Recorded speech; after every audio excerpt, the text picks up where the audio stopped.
Today is a 48 First Alert Weather Day, sponsored by Mr. Reuter Plumbing for all your emergency plumbing services. All right, 12:17 on your Friday afternoon. Today is a 48 First Alert Weather Day. I know yesterday was also a 48 First Alert Weather Day, but those storms certainly underperformed as far as the coverage. But things are blowing up out there, and they will continue to do so as we go through the rest of the afternoon. Severe thunderstorm watch in effect through 5 o'clock. Now, there is potential that this is extended farther east, but includes all of our Middle Tennessee counties and portions of northwest Alabama. We are talking about concerns of 60+ mile-per-hour wind gusts. There is a threat for frequent cloud-to-ground lightning, seeing very electrical storms already this afternoon, and this is not even the main event. I'll explain what that means in a second. Potential for large hail, getting reports of nickel-size hail in Franklin and Colbert County. Tornado threat is not the primary concern, but there is still a threat of some isolated tornadoes. Storms already developing in this red area should continue through about 5, maybe 6 o'clock at the latest, but I think we'll eventually start to see more of a west to east movement of these storms crossing into this yellow area. I-65, 565, you got 72, 231, 431, all the way up there into Lincoln County, and then finally moving into northeast Alabama between 5 and 10. Let's go to the current radar. We do have a new severe thunderstorm warning. This is an extension of the previous warning. Now, they did change the wording. Initially, there was a threat of ping pong ball size hail. That's 1.5 inch diameter in parts of Franklin County. And just speaking of the lightning, wanted to show you just how much lightning we're seeing, and this is heading right toward you in the Russellville area. Might just clip you in Phil Campbell.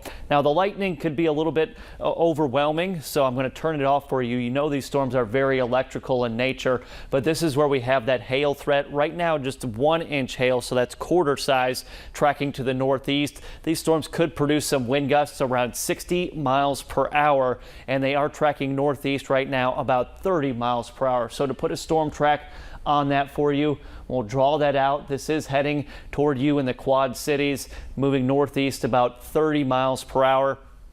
So that puts it in the Littleville community around 1238, Old Bethel 1248, Tuscumbia 1251, the Sheffield community 1255, Florence there right before 1 o'clock, Town Creek there at 1:05. Now, I'm going to stop this just to show you what the hail potential is with this using our hail tool. That's probably the biggest concern with this cluster of storms right now. That obviously, and the threat for frequent cloud-to-ground lightning, but actually the hail core has diminished just a little bit. Going back to the radar here, and this is tracking northeast, again moving at about 30 miles per hour. So threats of 1 inch hail and some 60 mile per hour winds. If we go over to parts of northeast Alabama now, these storms might be producing some pea-sized hail in parts of DeKalb County here, heading toward you in Fort Payne, and then up into parts of Giles County. We also have a new severe thunderstorm warning for 1 inch hail and those 60 mile per hour winds. The problem is there's a lot more activity that's off to our west, and this is going to be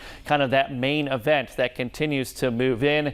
3-day forecast. Showers strong to severe storms today, wrapping up later this evening. Parts of your Saturday, especially during the morning hours, we're looking at heavier downpours, maybe some gusty winds, small hail, and then a last gasp of storms coming in as we go through the afternoon. Sunday trending much cooler, high of just 67, and maybe some periods of drizzle or light rainfall. Gina?